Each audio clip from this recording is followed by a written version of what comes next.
Today, we're going over essential house hunting tips so that you can find your dream home. Welcome to Simplify and Enjoy, the podcast and community focused on helping families have less stress and more options through minimalism and financial independence. I'm your host, Elle Martinez. This podcast is sponsored by Coastal Credit Union. Coastal's mission is to help you live a better life by offering you a better way to bank. Find out how at bankbetter.org. Welcome back. These past few weeks, we've been focused on our home buying series. We started off with preparing your finances to handle becoming a homeowner and building your credit. Then we got to exploring the inside scoop on what lenders are looking for to make it easier for you to get a great deal on your mortgage. Now we're talking about the last key step, house hunting. For many, this is both the fun part of the process, but also the most stressful, especially if you are buying in a hot market. One concern families have is making sure they don't get a money pit, but instead find a hidden gem of a place that is perfect for their needs. That's not going to happen by accident. It takes careful planning, which is why I'm happy to have real estate agent and broker Liz Mary Caban from Daymark Realty on. She's sharing her expertise to make the process easier. In this episode, we'll get into how to navigate with your house hunting and find your dream home, how to be prepared to move quickly while still keeping a level head and staying within your budget, and what red flags to watch out for when you're checking out homes. We have a lot to cover, so let's get started. For those not familiar, Raleigh is a hot market. And it just seems like it's getting even more competitive. I think it really helps when you're making probably the biggest purchase that most families make, coming in with an understanding of what to expect and also how to plan for this. The first thing I wanted to talk to you about is just, first of all, the mindset in a competitive market. How can buyers, what should they expect if they hear it's a seller's market or it's a hot market going into buying a house or house hunting? That's a great question. What they can expect from someone who's moving from out of state or just from another, town in North Carolina. Raleigh is the capital of North Carolina, and it's also where the triangle is. Just to put that in perspective, and it's always voted in the top 5 of the best places to live in the country. So there's high demand. What that means is you just have to be prepared that when a home hits the market, when it gets listed for sale, you have to be prepared to basically drop everything and go and see the home. You can't just say, I'll see it on Sunday. It's on the market today. Let's go ahead and see it today. And you can possibly think about it one day, but you have to really see the house quickly and also be prepared. Somebody else might like the house. If you're going to make an offer on the house, go in with your highest and best. Always. That's just the mentality that you have to have. Low offers, lowball offers, those are not going to get you. And it's a good idea to meet with an experienced or knowledgeable agent that will let you know, give you tips. Hey, here are the comparables. Here's what I would offer. Do you feel comfortable with this amount, or do you want to go higher? And explain the ramifications that they do. Yeah. First of all, having someone knowledgeable with the area, even if you're from the area, like when we were buying this house years ago before the market really took off, even then it was, like you mentioned, we worked with Daymark, having those numbers, comparables, making sure we're going to put in a fair offer, still get a good deal depending on the market. But just that communication with an agent for me gave me some peace of mind. We have an episode before this talking about preparing your numbers, running the numbers. So like you say, you got to go in with your best offer. Then you need to know the numbers right away so you can put that in. So that's a fantastic point. And then also with the expectations, I know for us, something that was helpful, and this was a suggestion of our agent, was kind of having a list of our must-haves, the deal breakers in a house versus our want-tos.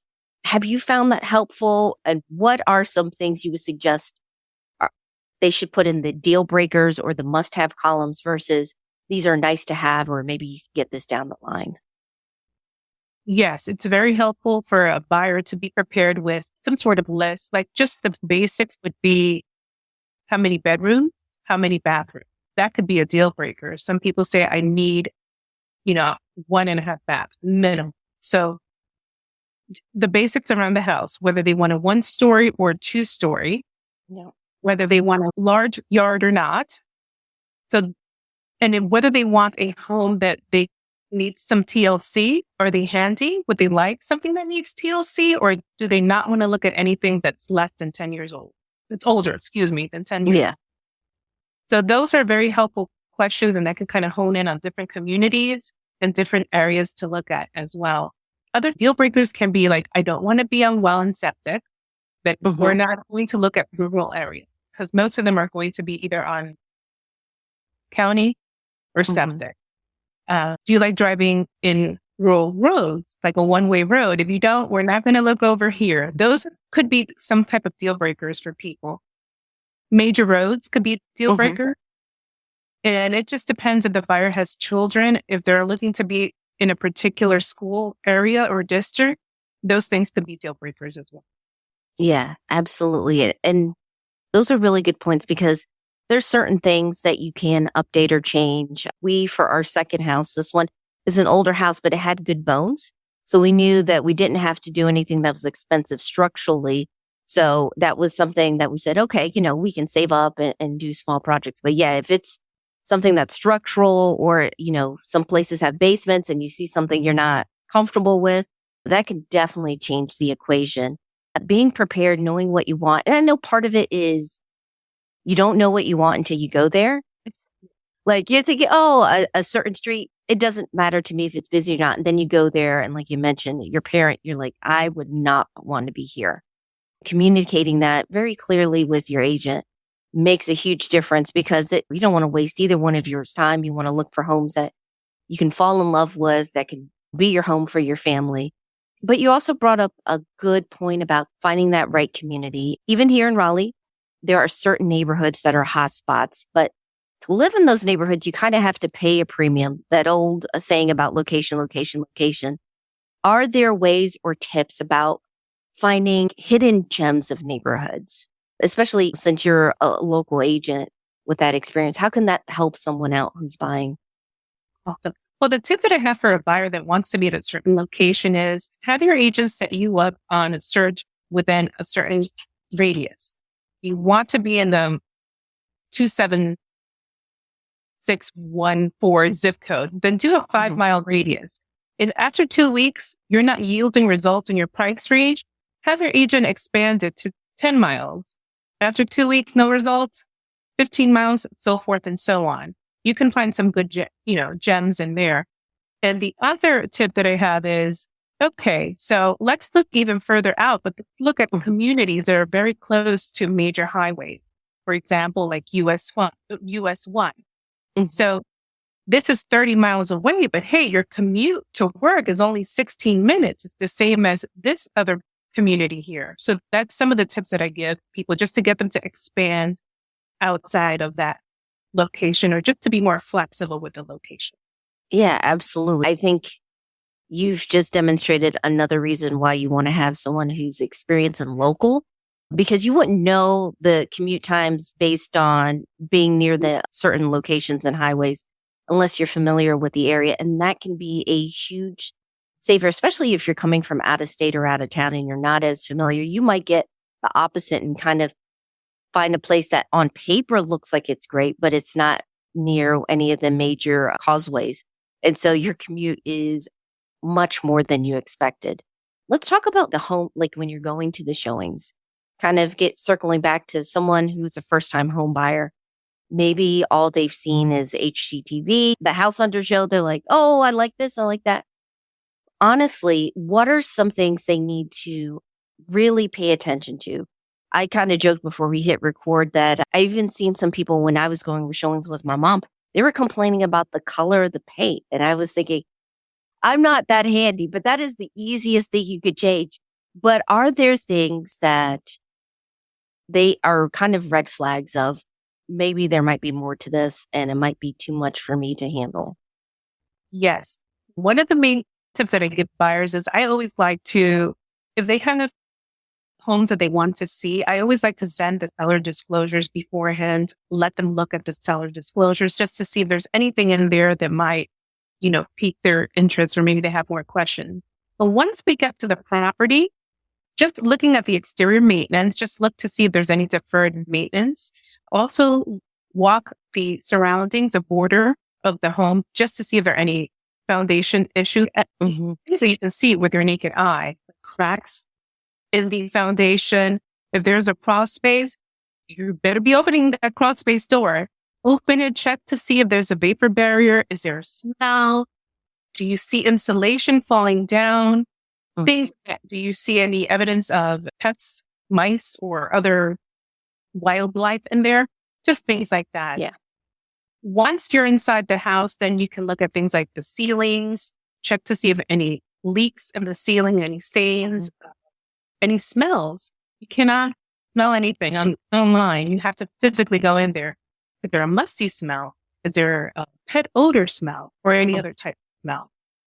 And then everything else, like cosmetic stuff, colors of the walls or textures of the walls or countertop material, all of that can be changed further down. Yeah. Like if you love the floor plan of the home, if you love the community, if it's has good bones, you can change that down the road.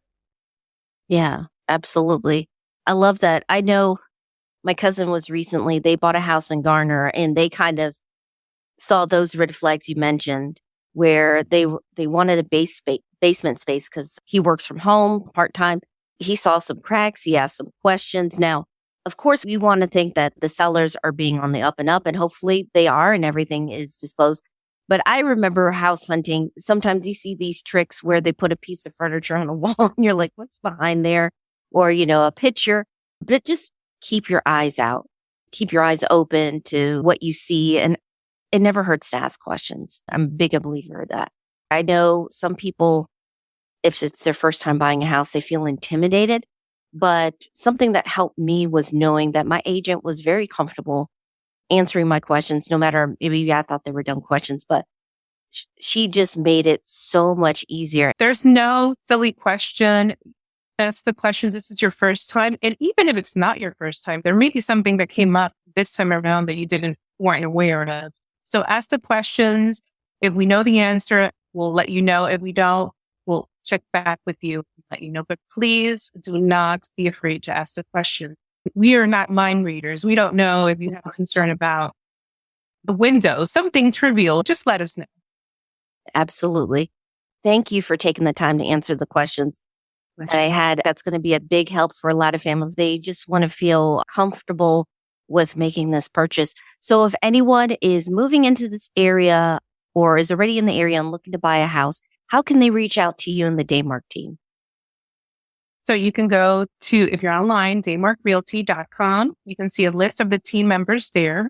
You want to reach out directly to me, you can go also to another website called lizmarysellsc.com and contact me directly. My number and contact information are on both websites.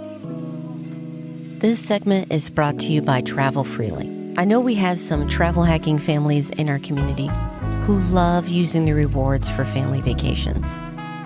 And there are many who want to join them. However, it can be tough to sort through all the offers. This is where Travel Freely can help. It simplifies your search and makes it easy to find the best offers and deals that fit your family and how they spend, so you are maximizing your rewards. If you want to learn more on how to travel hack your next epic family trip, please go to simplifyandenjoy.com/travel-freely. Before we wrap up, I want to focus on a few key takeaways I picked up from speaking with Liz Mary and preparing the episode. The first one is take the time, invest, and be prepared, especially if you're buying in a hot market. Being prepared ahead of time puts you at an advantage so that you can act quickly when a home hits the market. This includes knowing your numbers ahead of time, what your budget is and what you're comfortable with, creating a list of must-haves and deal breakers, and making sure that you focus on things that are harder to adjust like location and layout when you're choosing your home. The second takeaway is be comfortable with asking questions and don't be afraid to get clarification from your agent. They are supposed to be your partner in this house hunting venture, and you want to have someone who is patient and knowledgeable about not just the area, but the whole process.